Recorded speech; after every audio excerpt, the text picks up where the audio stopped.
j'aurais voulu que vous me parliez des quelques moments de solitude que vous avez vécu en interview. J'ai vu ça.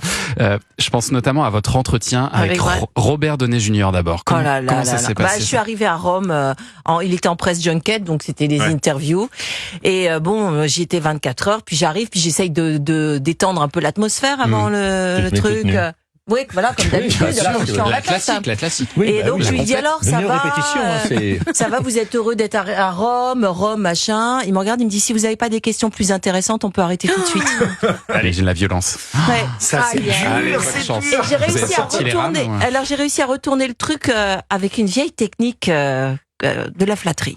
La technique de la flatterie marche bien en disant à quel point il est extraordinaire dans ce film, qu'il était génial, et ça l'a un petit peu déridé. Ça marche bien sur les comédiens, j'ai remarqué. Oui. Ça marche sur toi aussi ou pas? Essaye. Et vous disiez avec Brad Pitt aussi, il y a eu un épisode. Alors Brad Pitt, on avait 4 minutes d'interview, donc autant dire rien, donc on pouvait pas monter un sujet. Et mon rédacteur en chef, Guillaume Lacroix, qui aujourd'hui est patron de Brut, me dit, écoute, vas-y, foutu pour foutu, tu le dragues. Je dis, je le drague. Il me dit, tu le dragues.